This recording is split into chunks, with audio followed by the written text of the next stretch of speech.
नमस्कार दोस्तों, आप सभी का हमारी आज की रोमांचक कहानी में हार्दिक स्वागत है। अगर आप हमारे चैनल पर पहली बार आए हैं, तो सब्सक्राइब करना ना भूलें और बेल आइकन दबाकर सभी नई कहानियों का आनंद लें। आज की कहानी बेहद खास और दिलचस्प होने वाली है, इसलिए लास्ट तक जरूर सुनें, आपको बहुत मजा आने वाला है। तो बिना किसी देरी के चलिए कहानी शुरू करते हैं। मेरा नाम जानकी शर्मा है। मेरी उम्र लगभग 52 साल है। देखने में मैं अभी भी जवान लगती हूँ। मेरे घर में मेरे पति और मेरा पोता रहता है, जबकि मेरा बेटा और बहू शहर में रहता है। मेरा पोता हमारे साथ रहकर अपनी पढ़ाई करता है और अभी 6ठी कक्षा में पढ़ रहा है। गांव में थोड़ी बहुत खेती भी हम सब मिलकर कर लेते हैं। एक दिन की बात है जब मेरा पोता राहुल स्कूल से घर लौटा। मैंने देखा कि आज वह कुछ अलग मूड में था। मैंने पूछा, क्या हुआ राहुल, सब ठीक है? वह बोला, कुछ नहीं दादी। फिर उसने कहा, दादी मैं नहाने जा रहा हूँ। मैंने कहा, ठीक है, जाओ। उसी समय मैंने सोचा कि मुझे बाजार जाना है। मैंने राहुल से कहा, मैं बाजार जा रही हूँ, घर का ध्यान रखना। उसने जवाब दिया, ठीक है दादी, मैं घर पर अकेले ही रहूंगा। आज आपके साथ बाजार नहीं जा सकता। लगभग 1 घंटे बाद जब मैं घर लौटी, तो देखा कि राहुल अभी भी टीवी देख रहा था। मैंने पूछा, अभी तक नहाए नहीं? उसने कहा, नहीं दादी, अभी नहीं नहाया हूँ, थोड़ी देर में जाऊंगा। फिर वह बाथरूम चला गया और मैं टीवी देखने में व्यस्त हो गई। कुछ समय बाद मुझे ध्यान आया कि राहुल काफी देर से अंदर है। मैंने सोचा कि शायद वह अपनी पढ़ाई कर रहा होगा। जब मैं उसके कमरे के पास से गुजरी, तो महसूस हुआ कि वह कुछ अलग कर रहा था। मैंने दरवाजे पर आवाज दी, राहुल, सब ठीक है? राहुल ने तुरंत दरवाजा खोला और बोला, हाँ दादी, सब ठीक है। मैंने मुस्कुराते हुए कहा, ठीक है, जल्दी से पढ़ाई कर लेना और समय पर सो जाना। फिर मैं अपने कमरे में चली गई। रात का समय हो गया था और मैं रसोई में रात के खाने की तैयारी कर रही थी। राहुल अपने कमरे में बैठकर पढ़ाई कर रहा था। तभी मेरे पति श्याम सुंदर जी घर लौटे। उन्होंने पूछा, आज बाजार में से क्या क्या लाए? मैंने जवाब दिया, थोड़ी सब्जी और घर का कुछ जरूरी सामान। हम सबने मिलकर खाना खाया। राहुल ने कहा, दादी, कल स्कूल में एक विशेष कार्यक्रम है, मुझे सुबह जल्दी जाना होगा। मैंने कहा, ठीक है बेटा, मैं सुबह तुम्हारे लिए टिफिन तैयार कर दूंगी। रात को सब सो गए, लेकिन मुझे नींद नहीं आ रही थी। मैं सोच रही थी कि कब समय बदल गया। कल ही राहुल एक छोटा बच्चा था और अब वह बड़ा हो रहा है। समय कितनी तेजी से बीत जाता है। अगली सुबह राहुल जल्दी उठा और तैयार होने लगा। मैंने उसके लिए नाश्ता और टिफिन तैयार किया। वह खुशी खुशी स्कूल चला गया। मैं और मेरे पति घर के कामों में लग गए। दिन भर रोजमर्रा के काम चलते रहे और शाम होते ही राहुल स्कूल से वापस आ गया। उसने उत्साहित होकर बताया कि कार्यक्रम बहुत अच्छा रहा। हमने बैठकर उसकी बातें सुनी और हंसी मजाक किया।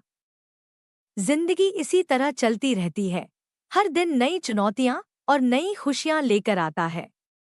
अगले दिन सुबह का समय था। मैं रोज की तरह उठी और घर के कामों में लग गई। राहुल भी जल्दी उठकर स्कूल जाने की तैयारी कर रहा था। मैंने देखा कि वह कुछ सोच में डूबा हुआ है। मैंने पूछा, क्या हुआ बेटा, कुछ परेशान लग रहे हो? वह बोला, नहीं दादी, बस थोड़ी थकान लग रही है। मैंने प्यार से कहा, अगर थकान लग रही है तो आज स्कूल से जल्दी लौट आना, मैं तुम्हारे लिए कुछ अच्छा बना दूंगी। वह मुस्कुराया और स्कूल चला गया। दोपहर के समय राहुल जब स्कूल से लौटा तो बहुत खुश था। आते ही बोला, दादी, आज स्कूल में एक नई टीचर आई है, बहुत अच्छी है। उन्होंने हमें नई बातें सिखाई। मैंने कहा, अच्छा, ये तो अच्छी बात है। नई चीजें सीखना हमेशा अच्छा होता है। फिर मैंने उसे खाना दिया और खुद भी खाना खाने बैठ गई। शाम को मैं और मेरे पति खेती के काम में लग गए। राहुल अपने कमरे में पढ़ाई कर रहा था। सब कुछ सामान्य चल रहा था। अगली सुबह जब मैं घर के आंगन में झाड़ू लगा रही थी, तभी दरवाजे पर किसी ने दस्तक दी। मैंने दरवाजा खोला तो देखा कि गांव के प्रधान जी खड़े थे। उन्होंने कहा, बहन जी, आपका पोता बहुत होशियार है। हमें स्कूल से रिपोर्ट मिली है कि उसने विज्ञान की प्रतियोगिता में पहला स्थान हासिल किया है। अब उसे जिला स्तर की प्रतियोगिता में भाग लेने के लिए चुना गया है। मैं ये सुनकर हैरान रह गई और खुशी से मेरी आंखें भर आई। मैंने राहुल को बुलाया और प्रधान जी की बात बताई। राहुल भी बहुत खुश हो गया और बोला, दादी, मुझे तो यकीन ही नहीं हो रहा। मैंने उसे गले लगाया और कहा, मुझे पता था कि तू कुछ बड़ा करेगा, बस मेहनत करते रहना। उस दिन पूरा परिवार बहुत खुश था। हम सबने मिलकर मिठाई खाई और राहुल के उज्जवल भविष्य के लिए प्रार्थना की। इसके बाद राहुल ने और मेहनत करनी शुरू कर दी। वह पढ़ाई में और भी आगे बढ़ता गया। गांव में सब उसकी तारीफ करने लगे। कुछ साल बाद वह एक बड़ा वैज्ञानिक बन गया और देश के लिए नई नई खोज करने लगा। जब भी वह गांव आता, सब लोग उसे सम्मान देते। मैं और मेरे पति गर्व से कहते, ये हमारा पोता है। समय बीतता गया और राहुल अपनी मेहनत से लगातार आगे बढ़ता रहा। गांव में उसकी कामयाबी की चर्चा होने लगी। अब वह जिला स्तर की प्रतियोगिता जीतकर राज्य स्तर की प्रतियोगिता की तैयारी कर रहा था। पूरे गांव को उस पर गर्व था। एक दिन राहुल मेरे पास आया और बोला, दादी, अब मुझे शहर जाकर पढ़ाई करनी होगी। वहां अच्छी सुविधाएं मिलेंगी और मैं और आगे बढ़ पाऊंगा। मैंने उसकी आंखों में एक अलग चमक देखी। वह अपने सपनों को पूरा करना चाहता था। मैंने प्यार से उसके सिर पर हाथ फेरा और कहा, बिल्कुल बेटा, तू आगे बढ़। तेरी सफलता ही हमारी सबसे बड़ी खुशी है। मेरे पति भी मुस्कुरा रहे थे, लेकिन उनकी आंखों में बेटे जैसे पोते को दूर भेजने का दुख भी झलक रहा था। कुछ ही दिनों में राहुल शहर जाने के लिए तैयार हो गया। हमने उसके लिए जरूरी सामान बांध दिया। गांव के कई लोग उसे विदा करने आए। मैंने जाते जाते उसे गले लगाया और कहा, बेटा, मेहनत और ईमानदारी से कभी मत डिगना। हमेशा अपने गांव और परिवार का नाम रोशन करना। राहुल ने नम आंखों से कहा, दादी, मैं आपको बहुत याद करूंगा, लेकिन मैं हमेशा आपके आशीर्वाद से आगे बढ़ूंगा। वह बस में बैठ गया और धीरे धीरे गांव से दूर होता चला गया। हम सब उसे तब तक देखते रहे जब तक बस आंखों से ओझल नहीं हो गई। समय बीतता गया। राहुल ने शहर में अपनी मेहनत से एक बड़ी परीक्षा पास की और देश का नाम रोशन करने वाला वैज्ञानिक बन गया। उसकी खोजों की चर्चा अब पूरे देश में थी। एक दिन गांव में एक बड़ी गाड़ी आकर रुकी। सब लोग उत्सुक थे कि कौन आया है। जैसे ही दरवाजा खुला, राहुल सूट बूट पहने बाहर निकला। मुझे देखते ही वो दौड़कर मेरे पास आया और मेरे पैर छू लिए। मैंने रोते हुए कहा, बेटा, तू तो बहुत बड़ा आदमी बन गया। वो मुस्कुराया और बोला, दादी, मैं कितना भी बड़ा बन जाऊं, लेकिन आपके बिना कुछ नहीं। गांव वालों ने उसका जोरदार स्वागत किया। अब वो सिर्फ मेरा पोता नहीं, बल्कि पूरे गांव का गर्व बन चुका था। गांव में राहुल का भव्य स्वागत किया गया। सबने मिठाई बांटी, ढोलन गाड़े बजे और पूरा गांव गर्व से भर गया। राहुल अब सिर्फ मेरा पोता नहीं, बल्कि पूरे गांव का बेटा बन चुका था। दादी, अब मैं यहीं अपने गांव के लिए कुछ करना चाहता हूँ, राहुल ने मुझसे कहा। मैंने हैरानी से पूछा, कैसे, बेटा? उसने मुस्कुराते हुए कहा, मैं गांव के बच्चों के लिए एक बड़ा स्कूल खोलना चाहता हूँ, जहां उन्हें वही शिक्षा मिले जो मुझे शहर में मिली। कोई भी बच्चा शिक्षा से वंचित न रहे। मैंने उसकी बात सुनकर खुशी से उसका माथा चूमा।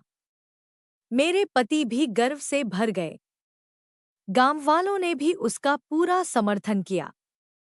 कुछ महीनों बाद गांव में एक नया स्कूल बना, जिसका नाम था नया सवेरा विद्यालय। ये सिर्फ एक स्कूल नहीं था, बल्कि गांव के बच्चों के भविष्य को रोशन करने वाला केंद्र बन गया। राहुल ने खुद बच्चों को पढ़ाना शुरू किया और उन्हें विज्ञान, गणित और तकनीक की नई नई बातें सिखाने लगा। धीरे धीरे ये स्कूल पूरे जिले में प्रसिद्ध हो गया। अब मेरे घर के आंगन में हर दिन बच्चों की हंसी खुशी गूंजती थी। गांव का हर बच्चा अब पढ़ लिखकर कुछ बड़ा बनने का सपना देखने लगा। सालों बाद राहुल की मेहनत रंग लाई। कई बच्चे जो उसके स्कूल में पढ़े थे, वे डॉक्टर, इंजीनियर, शिक्षक और वैज्ञानिक बन गए। गांव जो कभी शिक्षा के मामले में पीछे था, अब पूरे राज्य में मिसाल बन चुका था। एक दिन जब मैं अपने आंगन में बैठी थी, राहुल मेरे पास आया और बोला, दादी, यह सब आपके आशीर्वाद से ही हुआ है। मैंने उसकी पीठ थपथपाई और कहा, बेटा, असली खुशी दूसरों की जिंदगी संवारने में है, और तूने यही किया। अब मैं निश्चिंत थी। मेरा पोता सिर्फ मेरा नहीं, बल्कि इस देश के हर गांव के लिए प्रेरणा बन चुका था। जिंदगी में असली जीत सिर्फ खुद आगे बढ़ने में नहीं होती, बल्कि दूसरों को भी आगे बढ़ाने में होती है। राहुल ने यही किया, अपने सपने पूरे किए और दूसरों के सपनों को भी उड़ान दी। गांव में शिक्षा की क्रांति लाने के बाद राहुल अब और भी बड़े सपने देखने लगा। उसने सिर्फ स्कूल ही नहीं, बल्कि गांव में एक छोटा अस्पताल और विज्ञान केंद्र भी खोलने का फैसला किया। उसने कई शहरों और सरकार से मदद मांगी, और धीरे धीरे उसका सपना हकीकत में बदलने लगा। गांव के लोग जो पहले छोटी छोटी बीमारियों के लिए शहर जाते थे, अब अपने ही गांव में इलाज कराने लगे। बच्चे जो पहले शिक्षा से दूर रहते थे, अब विज्ञान और तकनीक में रुचि लेने लगे। गांव धीरे धीरे बदल रहा था। समय बीतता गया और मैं अब बूढ़ी हो चली थी। एक दिन राहुल मेरे पास आया और बोला, दादी, यह सब आपके आशीर्वाद से ही हो पाया है। मैं चाहता हूं कि आप हमेशा मेरे साथ रहें। मैं मुस्कुराई और बोली, बेटा, मैं हमेशा तेरे साथ हूं, लेकिन अब तुझे अकेले उड़ना सीखना होगा। अब तुझे अपनी अगली पीढ़ी के लिए भी सोचना होगा। राहुल मेरी बात सुनकर भावुक हो गया। उसने मुझसे वादा किया कि वह हमेशा गांव और देश की सेवा करता रहेगा। कुछ सालों बाद राहुल ने शादी कर ली और उसके भी बच्चे हुए। अब वह अपने बच्चों को भी वही संस्कार और शिक्षा देने लगा जो मैंने उसे दिए थे। उसने अपने बच्चों से कहा, हमारा जीवन सिर्फ खुद के लिए नहीं, बल्कि समाज के लिए भी होना चाहिए। जब हम दूसरों की मदद करेंगे, तभी सच्ची खुशी मिलेंगे। उसके बच्चे भी उसी रास्ते पर चले और गांव की नई पीढ़ी अब और भी आगे बढ़ने लगी। मैंने अपनी जिंदगी में बहुत कुछ देखा था, संघर्ष, गरीबी, बदलाव और सफलता। अब मैं चैन से थी, क्योंकि मेरा पोता सिर्फ एक इंसान नहीं, बल्कि पूरे गांव के लिए एक मिसाल बन चुका था। एक दिन जब मैं अपने आंगन में बैठी थी, राहुल मेरे पास आया और मेरे पैर छूकर बोला, दादी, मैं आपके बिना कुछ नहीं। मैंने उसकी ओर देखा और कहा, बेटा, तू अब सिर्फ मेरा नहीं, बल्कि इस देश का बेटा बन चुका है। अब तेरा नाम इतिहास में लिखा जाएगा। मेरी आंखों में खुशी के आंसू थे, क्योंकि मैंने अपना कर्तव्य पूरा कर लिया था। राहुल की मेहनत से गांव बदला, समाज बदला और आने वाली पीढ़ियां भी बदल गई। यह साबित हो गया कि अगर कोई इंसान सच्चे मन से मेहनत करे, तो वह अपने साथ साथ पूरे समाज को आगे बढ़ा सकता है। समय अपनी रफ्तार से चलता रहा। राहुल का गांव अब किसी शहर से कम नहीं था। शिक्षा, स्वास्थ्य, विज्ञान और तकनीक में गांव ने नए आयाम छू लिए थे। लोग अब इसे आदर्श गांव कहने लगे थे, लेकिन राहुल को अब भी चैन नहीं था। उसने सोचा कि यह बदलाव सिर्फ एक गांव तक सीमित नहीं रहना चाहिए। उसे यह मॉडल पूरे देश में फैलाना था। राहुल ने अपने अनुभव और विचारों को देश भर के लोगों तक पहुंचाने के लिए अभियान शुरू किया। उसने कई और गांवों में स्कूल, अस्पताल और विज्ञान केंद्र स्थापित किए। उसकी टीम ने पूरे देश में गांवों को आत्मनिर्भर बनाने का लक्ष्य रखा। धीरे धीरे उसका नाम राष्ट्रीय स्तर पर प्रसिद्ध हो गया। उसे सरकार से कई पुरस्कार मिले और उसे गांवों का विकास पुरुष कहा जाने लगा। एक दिन जब मैं आंगन में बैठी थी, राहुल मेरे पास आया और बोला, दादी, आज मैं जिस मुकाम पर हूँ, वह सब आपके कारण है। मैंने मुस्कुराते हुए कहा, नहीं बेटा, ये सब तेरी मेहनत और लगन का नतीजा है। लेकिन याद रखना, तेरा सफर अभी खत्म नहीं हुआ है। तू अब एक विचारधारा बन चुका है, जिसे आगे बढ़ाना है। राहुल ने मेरी बात को ध्यान से सुना और कहा, दादी, मैं वादा करता हूँ कि जब तक मेरी सांसें चलेंगी, मैं देश के हर गांव को आगे बढ़ाने का प्रयास करता रहूंगा। समय बीतता गया। राहुल के बच्चे भी अब बड़े हो गए थे और अपने पिता के नक्शेकदम पर चल रहे थे। उन्होंने भी गांवों के विकास में योगदान देना शुरू किया। अब ये सिर्फ राहुल की कहानी नहीं थी, बल्कि एक पीढ़ी से दूसरी पीढ़ी तक चलने वाली परंपरा बन चुकी थी। मेरी उम्र अब बहुत ज्यादा हो गई थी, लेकिन जब भी मैं अपने पोते और उसकी नई पीढ़ी को देखती, तो मुझे गर्व महसूस होता। मैंने अपने जीवन में जो देखा और जिया, वह किसी सपने से कम नहीं था। एक दिन, जब मैं अपने आंगन में बैठी थी, सूरज ढल रहा था और ठंडी हवा चल रही थी। मैंने आसमान की ओर देखा और मुस्कुराते हुए सोचा, अब मैं चैन से जा सकती हूँ, क्योंकि मैंने सिर्फ एक परिवार नहीं, बल्कि एक नई सोच को जन्म दिया है। और इसी सोच के साथ मेरी आंखें धीरे धीरे बंद हो गई।